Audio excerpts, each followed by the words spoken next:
ठंडा ठंडा पानी पियो। यहाँ जंगल में फ्रिज कहाँ से आया?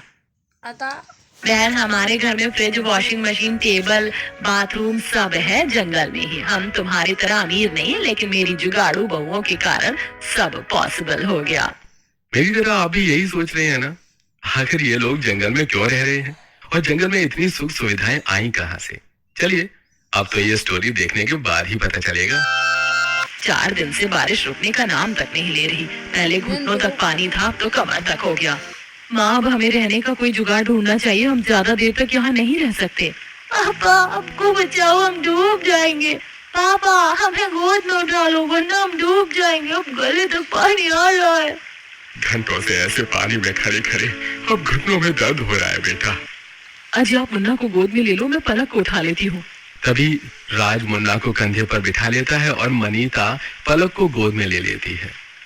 ये बारिश रुकने का नाम नहीं ले रही। इस पानी से पैरों में सनन होने लगी है। हमारे इस एक कमरे के घर में तो छत भी नहीं है, वरना छत पर ही बैठ जाते बारिश की रुकने तक। यहाँ जल का स्तर बढ़ते जा रहा है। इससे अच्छा हमें अपने पड़ोसियों से मदद मांगनी चाहिए, शायद कोई मदद कर दे। सपना बहू बिल्कुल सही कह रही है, पड़ोसियों से मदद लेनी चाहिए, क्योंकि इससे घर में इतना पानी भर गया कि यहाँ रुकना खतरे से खाली नहीं। हम इस तरह बच्चों को ज्यादा देर तक गोद में उठाकर भी नहीं रख सकते ना। फिर सभी घर के बाहर निकलते हैं, जहाँ कमर तक तो नहीं, लेकिन घुटनों तक पानी भरा हुआ था। कमला बहन, ये बारिश बंद होने तक क्या तुम अपने घर में रहने की इजाजत दोगी? बड़ी मेहरबानी होगी तुम्हारी। और यार, 5 बेटा बहू है तुम्हारे, शर्म करो। अगर 5 मिलकर एक पक्का घर भी बनवाते तो सड़क पर दूसरे के घर में रहने को भीख नहीं मांगनी पड़ती। पूरे गांव में पानी भरता है, सबको पता है, इसीलिए सबने अपने घर ऊंचे करवा लिए। लेकिन तुम गरीब कंजूस तो पैसे बचाने में लगे थे ना। जाओ, मेरे घर में कोई जगह नहीं है, मेरा भी तो परिवार है। पड़ोसन पूरे परिवार को बेइज्जत करके भगा देती है। रोइए नहीं बाजी, आज दिन बुरे हैं तो हर जगह से ठोकरें मिलेंगी। हम बगल वाली काकी से बात करते हैं, वो बहुत अच्छी है, रहने देंगी। फिर सभी पड़ोसन दुलारी के घर जाते हैं। दुलारी काकी, बारिश के कारण हमारे घर में पानी भर गया है। कृपा करके हमें कुछ घंटे अपने घर में ठहरने दीजिए। जैसे ही बारिश रुक जाएगी हम अपने घर चले जाएंगे। मैंने क्या तुम लोगों का ठेका ले रखा है? कुछ देर ठहरने दो। जाओ, भागो यहाँ से, मेरे घर में कोई जगह नहीं है। ऐसे ही मेरा परिवार इतना बड़ा है, तुम गरीबों की फौज को अगर सहारा दे दिया तो हम कहाँ रहेंगे? धन्यवाद इतनी सहायता के लिए। हमारे पड़ोसी सिर्फ गरज के लिए है। चलो, हमें किसी की जरूरत नहीं है। अरे जाओ जाओ गरीबों, इतना स्वाभिमान पहले जाग गया होता तो अपना घर भी पक्का करवा लिए होते और आज नौबत ना आती। दुलारी भी उन्हें खूब बेइज्जत करती है। भारी बारिश में घुटनों तक पानी में सभी सड़क पर खड़े थे कि तभी रामकली जी की एक पड़ोसन।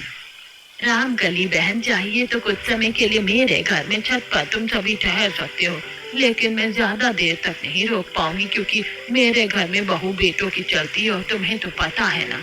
बड़ी मेहरबानी होगी बहन, बस आज रात की बात है, हम सुबह ही चले जाएंगे।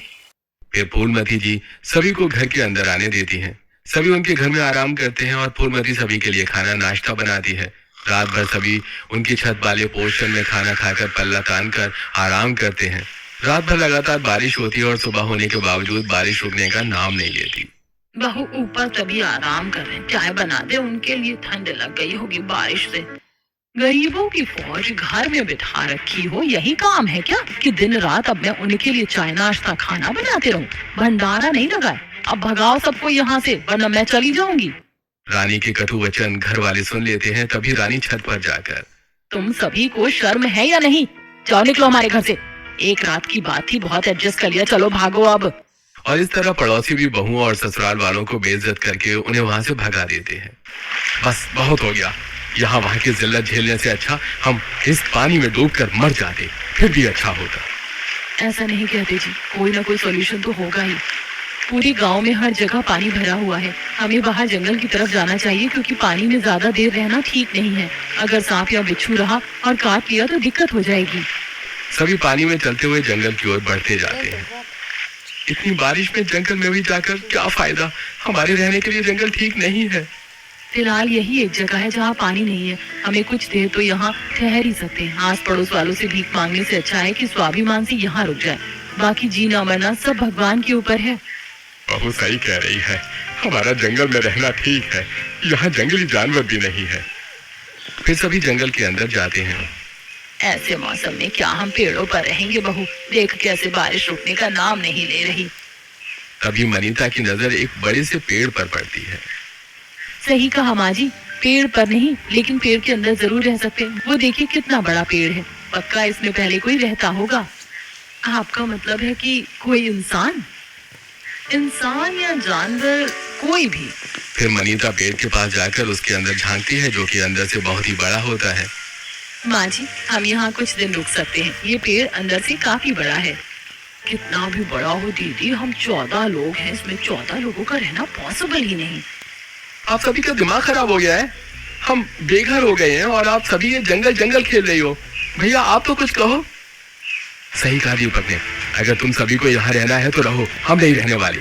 चलो भाइयों, हम रहने के लिए कुछ जुगाड़ करते हैं, वरना पानी अगर रुक जाएगा तो हम वहीं जाकर रहेंगे। एक कमरे का घर है, जितना पानी भरा था अब तक तो वो घर बह गया होगा, वहाँ जाने का कोई फायदा नहीं होगा। लेकिन पांचों पति अपनी बीवियों की एक नहीं सुनते हैं और वहाँ छत ढूंढने की तलाश में निकल पड़ते हैं। बहनों, अब हमें ही करना है जो करना है। देखना हमारे पति फिर से वापस आएंगे, क्योंकि गांव वाले बहुत घमंडी है, कोई हम गरीब की मदद नहीं करने वाला। फिर पांचों बहुएं उस बड़े से पेड़ के अंदर जाती हैं। ये तो एकदम कमरे के जैसा है।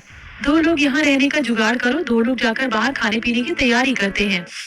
फिर जानवी और प्रिया पेड़ के अंदर साफ सफाई करती हैं और बाहर से लकड़ी ले जाकर अंदर मिट्टी का चूल्हा बनाती है और एक रसोई तैयार करती हैं।